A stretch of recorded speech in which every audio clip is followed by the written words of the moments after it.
Rodrigo Paz Pereira, de Comunidad Ciudadana, que es quien más ha hecho notar temores en relación a esta ley, que si bien es cierto excluyó al ministro de Defensa de las designaciones, de los ascensos, igual existe la posibilidad ahí de una argucia en la etapa de reglamentación para que vuelvan ciertos riesgos. Rodrigo, ¿nos podrías explicar cuáles son los mayores riesgos que tiene desde el punto de vista de tu análisis esta ley de ascenso en las Fuerzas Armadas? Tufi, buenas tardes, un saludo a todo tu equipo y un saludo al país. Si me permites ampliar un poco la pregunta, porque ya ahora tenemos una claridad de la decisión del gobierno a través del Parlamento de generar leyes que le den suprapoderes al gobierno nacional, al presidente.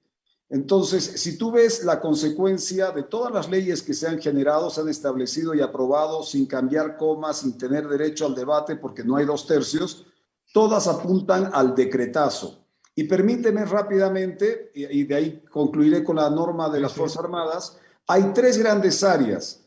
Tú tienes el área del control de la ciudadanía, la sociedad, el control de todo lo que somos como país, en sociedades distribuidas a lo largo y ancho de la patria. Entonces ahí tú tienes la ley 1386 que claramente establece un rol de la UIF para controlar nuestras vidas, pero te vas al artículo 7º y es a punta de decretos. Si bien se cayó la 218, queda la 1386, que es la madre del engendro, como lo titulamos contigo, ¿te acuerdas en una entrevista? La madre del engendro. Entonces, esa ley continúa, pero te están aplicando la ley del INE, donde toda la información oficial será propiedad del Estado.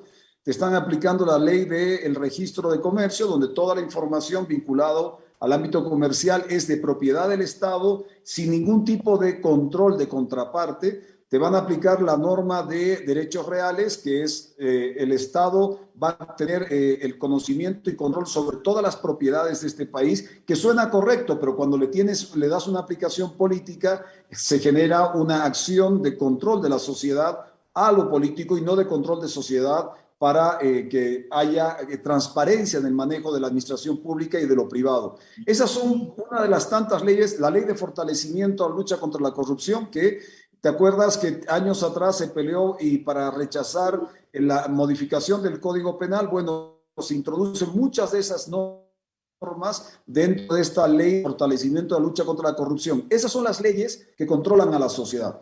¿Cuáles son las leyes que controlan a la economía? La que se acaba de aprobar también el martes, de lunes al martes feriado, que es la ley 342. Esa ley controla a todas las instituciones, todas las autonomías, gobernaciones, alcaldías, universidades, por un lado, toda la cooperación internacional, toda la política macro y micro del país, pero además algo que es muy subjetivo, introducen dentro del control obligatorio de la norma, que es de medida económica, a el Tribunal Supremo Electoral, al Tribunal Constitucional y al ámbito de la justicia, a todo el ámbito de la justicia.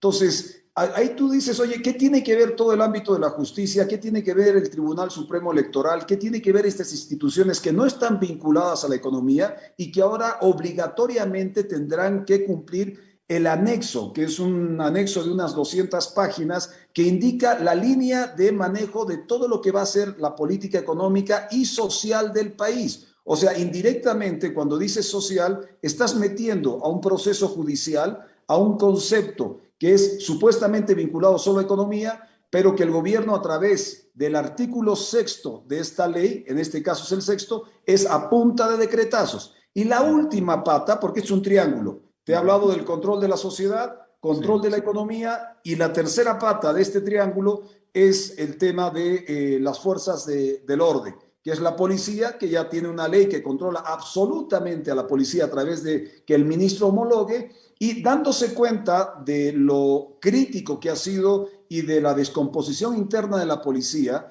han hecho unas modificaciones, porque en eso hay que reconocer que el ministro Novillo, el cual conozco, es mucho más hábil políticamente, ha retirado una serie de torpezas legales que se podrían decir de la ley, pero dejaron una. Al final de toda la ley que suena bien, que parece correcta, resulta que el transitorio único de la ley, todo se ordena por decreto. O sea, primera conclusión, este ha sido un año de leyes para que el presidente tenga suprapoderes a punta de decretazos. Segunda conclusión, ninguna de estas normas han sido evaluadas, consensuadas, dialogadas con los diferentes sectores, entiéndase gremiales, entiéndase comerciantes, entiéndase transportistas, entiéndase regiones, las autonomías, todo lo que conlleva el país. Y tercer aspecto, especialmente por las consecuencias del 2019, el gobierno ha castigado a las Fuerzas Armadas y a la policía, los ha castigado por su falta de fidelidad al partido político y ha generado normativas para crear fidelidad al partido y no a la población y no a la Constitución. Entonces, este es un triángulo muy peligroso que la población tiene que entender, no son cosas sueltas, es parte de una visión de conducción del país de los siguientes 5 años y controlar estos 3 sectores, economía en general, la sociedad mediante estas normativas que expliqué, la más importante hoy día, la 1386, y controlar a las fuerzas del orden para que no se repita en Bolivia lo que aconteció en 2019. Rodrigo, ahí la pregunta es, ¿la oposición no ha podido detener todo esto? Por ejemplo, la ley de ascenso de las Fuerzas Armadas de ayer en la madrugada, ustedes estuvieron hasta el final protestando y reclamando, pero igual se impuso el rodillo. Claro, no hay 2/3, eso es, claro. Eso habrá que explicarle con todo el aprecio a la alcaldesa Eva Copa y a otros senadores por qué le limitaron la democracia a todos los bolivianos de esta manera. ¿Por qué castraron, se podría decir, la democracia boliviana? ¿Por qué la perjudicaron de esta manera solo pensando en un partido político y no en las regiones? Pero además, yo el fin de semana hice un video que intenté mandarlo a la mayor cantidad de gente para que cada uno de los ciudadanos vigilaran a sus senadores. Vigilaran a los senadores en el sentido que la Constitución te permite, controlar qué están votando, para quién están votando. Y está claro que ya el masismo no tiene causa, perdió su causa. El 2005 nació con una causa, fue poder con una causa.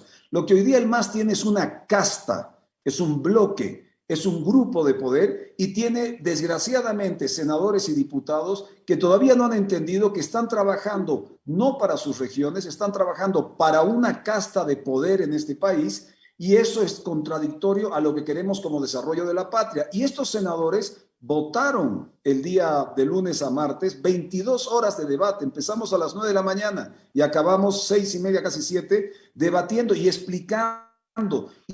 Y no por contradecir, sino por dar a entender el desastre que están armando en función de darle todo este poder, suprapoder, al presidente Arce y sus ministros y dejar desvalida a la patria porque ya el Parlamento no va a poder encauzar reclamos. Ya sin 2/3 es muy difícil, pero con estos suprapoderes de los decretazos y el pueblo tiene que decirlo claramente. Este no es un gobierno de izquierda o derecha. Es un gobierno abusivo y que va a manejar el país a punta de decretazos que el presidente va a firmar junto a sus ministros. Una última pregunta, Rodrigo, en cuanto a la ley de ascenso, ¿qué es lo que puntualmente es lo peligroso? Mira, la ley de ascensos hicieron modificaciones porque aprendieron la lección, creo, de la de policía. Pero desgraciadamente hoy día nuestras Fuerzas Armadas, y yo solidario con ellos, y nuestra policía está cohibida, está prisionera por haber actuado en favor del pueblo, está prisionera por haber actuado en su momento de que no hubiera mayor desastre o dolor en el pueblo y tuvieron que tomar determinaciones en función de la Constitución y no en función del jefazo. Esta norma ha modificado varias de las temáticas. Tiene ciertos aspectos para generar ascensos donde hemos preguntado las explicaciones y nos dijeron no. Por ejemplo, hay un ascenso de movilidad o ascenso de movilidad, creo que es la expresión correcta, es que en caso de conflicto, si tú tienes que subir a un subteniente, a capitán o a un rango mayor, pues por la necesidad del conflicto se asciende. Pero han dejado puertas abiertas donde puede darse por el reglamento que se vaya a establecer de que un coronel o uno de menor rango salte etapas y pase a ser un general en este país. O el ámbito de la meritocracia, si bien las Fuerzas Armadas tienen una línea, tienen una ley orgánica de las Fuerzas Armadas, ¿no es cierto? A través de esta norma, que es una ley ordinaria, las leyes orgánicas son las que dan mandato a la Constitución. La Constitución te dice, las Fuerzas Armadas tienen que tener ley orgánica y ellos se autorregulan. Pero esta ley ordinaria, y es el mayor problema, introduce este factor de reglamentación del Poder Ejecutivo y genera aperturas en diferentes artículos, sería largo enumerar, que indican lo siguiente: este formato de ascenso cumplirá lo que las Fuerzas Armadas indiquen y lo que el decreto determine. Entonces dejan la puerta abierta para que el decreto esté incidiendo en la ley orgánica. Un decreto no tiene rango de ley, es un poder, un instrumento legal del Ejecutivo, pero a través de esta ley lo que han hecho es darle poder a un decreto para introducirse y maniobrar la ley orgánica de las Fuerzas Armadas y los ascensos de los hombres y mujeres de las Fuerzas Armadas. Bueno, Rodrigo, muchas gracias por hacernos entender el tema. Vamos a estar pendientes y volveremos a conversar seguro pronto. Gracias, Tufi, pero no se olviden de lo que le dije: control economía, control social, control de las fuerzas del orden, ¿no es cierto? Este trípode, todo se ha dado para que el presidente tenga a partir de ahora y el próximo año y los siguientes 4 años puro decreto. O sea, el legislativo, los masistas, los oficialistas han negado su derecho a defender, a representar a sus regiones. Y vuelvo a reiterarte, y con esto culmino, cuando hablamos contigo la anterior vez, acordate que en gran parte todos estos procesos están vinculados al control de lo que será el pacto fiscal, censo y pacto fiscal. Ya nos están encuadrando, un marquito nos están poniendo forceps, una faja para que nuestro debate del pacto fiscal realmente sea muy limitado, controlando la sociedad, controlando la economía y controlando las fuerzas del orden. Lo de la economía es controlando también a las autonomías, ¿no es cierto? Gobernaciones, alcaldías y universidades a través de sus presupuestos. Y el tercer aspecto, el tema de las Fuerzas Armadas. Muchas gracias, Tufi. Gracias a ustedes y un saludo al país. Seguimos hablando en cualquier momento. Gracias, Rodrigo Paz Pereira.